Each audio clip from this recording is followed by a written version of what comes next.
study abroad. Ha! Why Zuri and her mama? But I'm the one that should go. Junior, your uncle said the opportunity is for Zuriel's age group now. But I believe your uncle is will do something for you very soon. Of course. Mama, this is not fair. This is not fair. I'm the first son of Uncle Joe. I should be the one. Junior.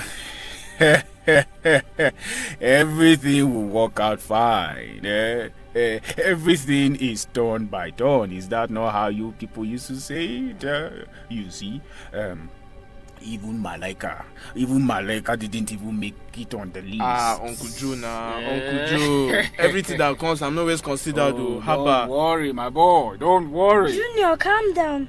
By the time I go abroad, I and Uncle Joe will make sure you, Malaika, and Mommy come too. Of course. You will sound as if you have gone. My friend, you're still in Nigeria. Young man, calm down. You and me, we will take you. You hear? Oh, that's my boy. That's my boy.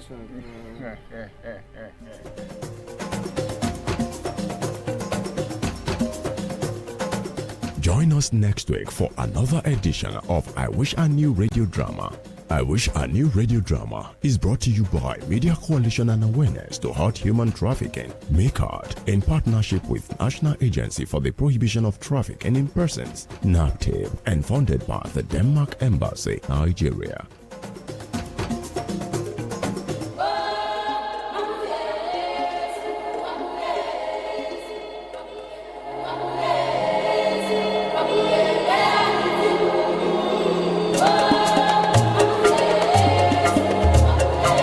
Thank you so much for joining us on another edition of the program I Wish I Knew Radio Drama and Program, brought to you by Legal Aid Council's role in providing legal representation in human trafficking and smuggling cases. Where does Legal Aid Council come in?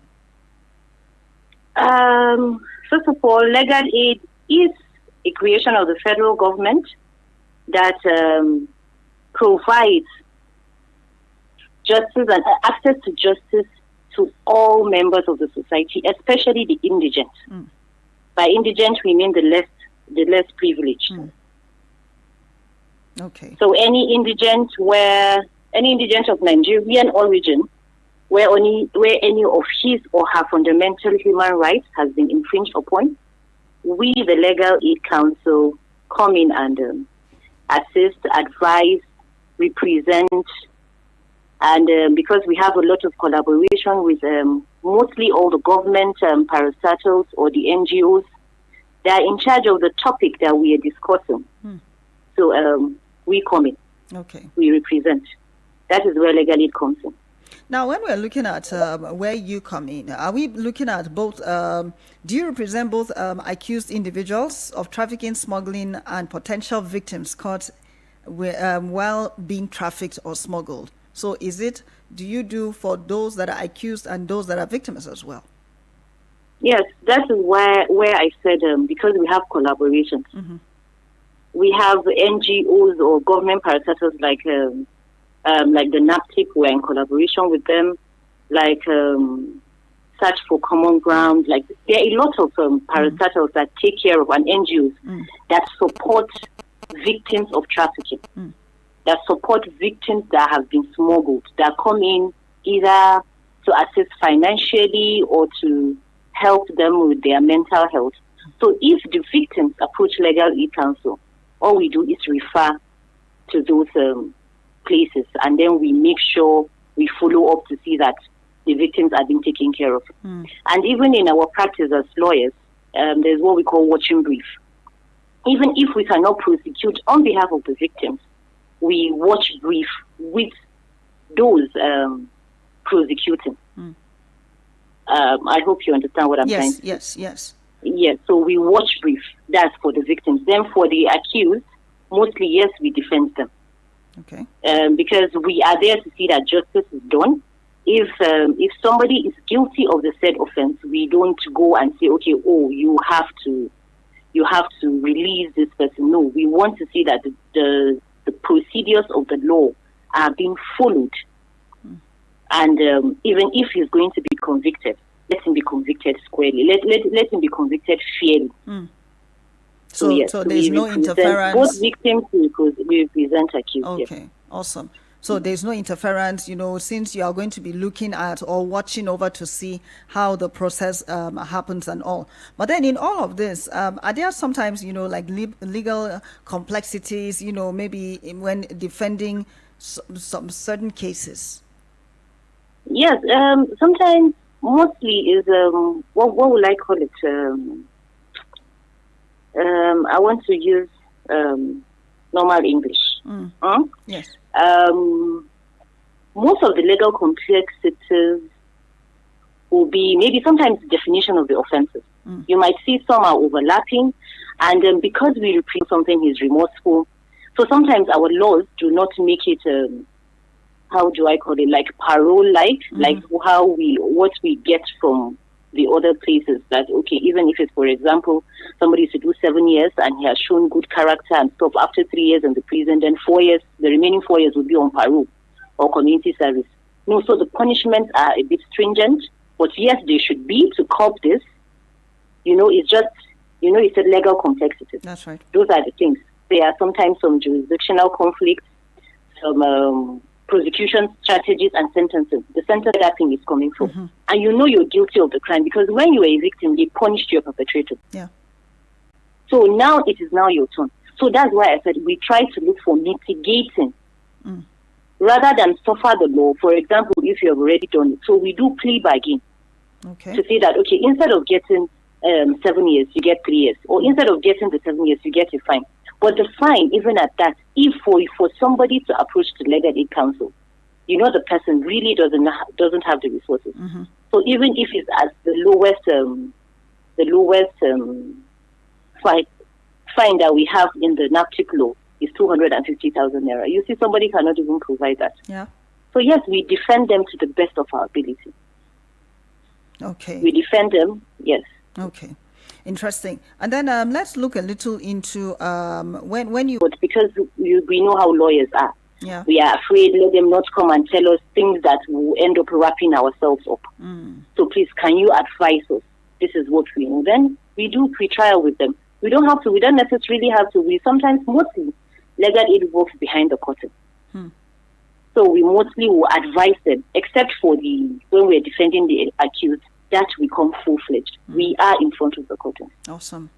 Now, yes, for the victims, for the witness protection, and so we work behind and we tell them, okay, say this, say that, yes, and then you see, because we are colleagues with those the prosecuting agencies, so we are in line and we are in tandem, and we have ethics of the profession, so we do not want, and then when you're caught, you're facing life, you're facing up to 14 years, you're facing up to a lot of money that you don't know where to get it from in the first instance. That was why you even agreed to be trafficked or to be smuggled.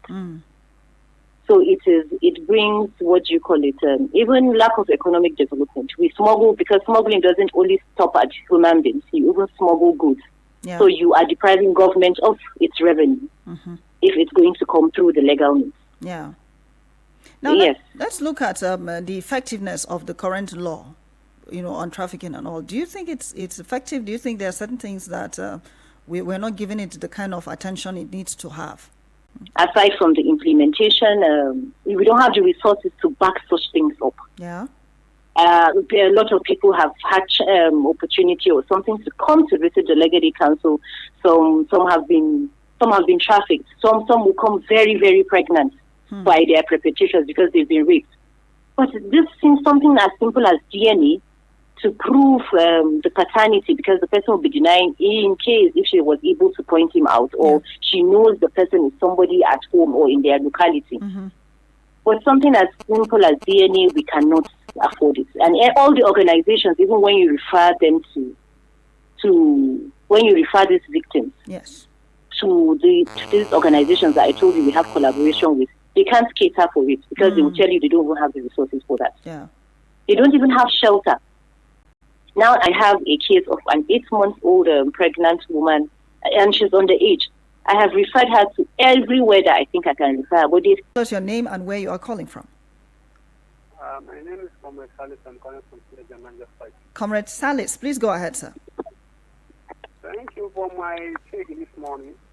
I look at child trafficking, and it's very bad for people to do it. When something people are doing, we talk something is wrong. But what is the problem of it, making people doing it? Is that the problem of it is that the government is not doing the reality, they are not doing the needful. When the government is a good government, because when you look at Nigeria now, a lot of job opportunities is not there. We are pumping a lot of graduates in the country every day, every year, and there's no job that they can create to them. And is it not better you toil in your country, get a legal means, and then when you go in legally, wherever you're going to, even if you're coming, people to get smuggled into Nigeria too, for everybody's information. It's not like we think that it's always people going out there. No, people get smuggled into Nigeria for greener pastures too. So wherever you are legally, if you can be patient to get there legally, then you can make ends meet legally. Mm-hmm. But by the time you're smuggled and you allow yourself to be smuggled, yes, mainly poverty is the cause. But when we are patient, because I am a very religious person, when we are patient, their response is slow. I wouldn't say it's non-existent, but it's slow. Okay. And you know how government does these things. We are all Processes and all. in it, yes. Now, coming from you as an individual, as a Nigerian woman, what is your advice to the people listening to you on human trafficking? I would just say, for a closing remark, both smuggling and trafficking are serious crimes that can have devastating consequences for individuals and communities. That's right.